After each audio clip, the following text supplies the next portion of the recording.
down, right off of your feet, take you home with me. Is winning everything to you?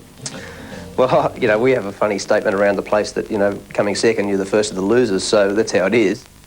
To someone so used to the victory podium, this year's defeats on the touring car circuit have been a hard pill to swallow. What has been going wrong this year? Have you pinpointed it and have you rectified it?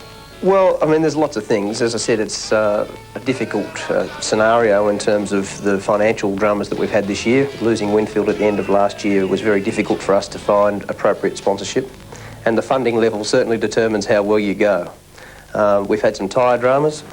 We've had some unfortunate racing incidents between, you know, battling for spots, and obviously those things all come together sometimes to have probably, you know, given us a pretty poor result.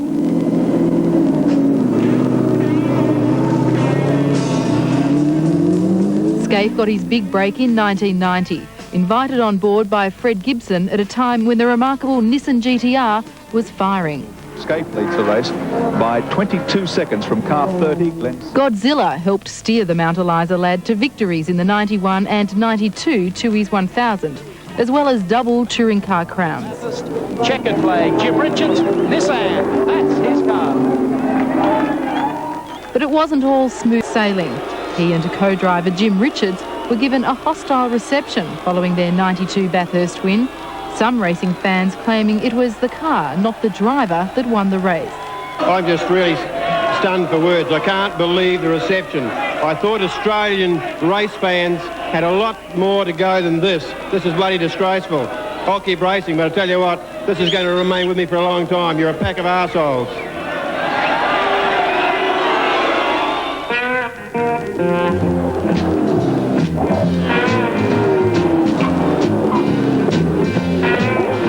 Now with a new car, new sponsors and a new co-driver in British touring car champ John Cleland, Skaife is racing the clock to get his Holden Commodore into winning form for what is the grand final of the racing calendar.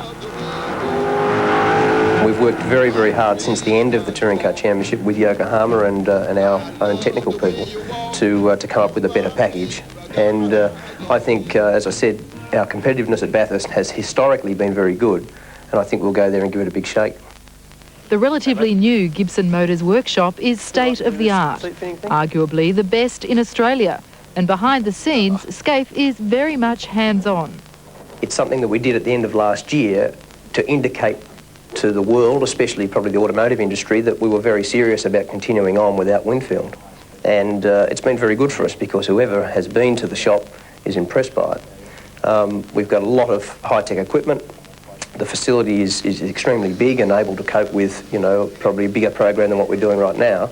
And we've got very good people. I mean, that's the most important thing. They're the resource. Yeah, I enjoy the technical part and I enjoy the workshop activities and I enjoy trying to make the car better. I just want to get on with the job now and go to Bathurst and see what we can do.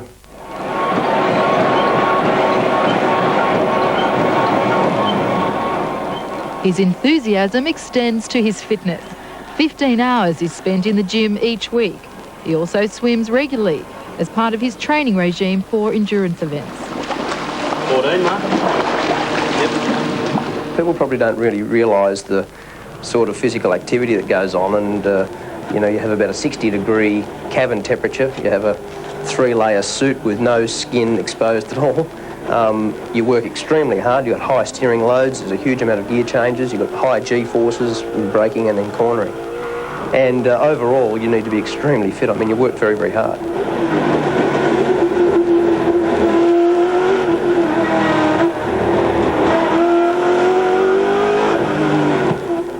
So the articulate father of one is raring to go. Even Cam's modification of the Holden's front spoiler to slow it down cannot deter him from chasing his third Bathurst crown. It's not a nice scenario to be slowed down with the big races coming up, but that's how it is. We've got to cop it and we'll get on with the job.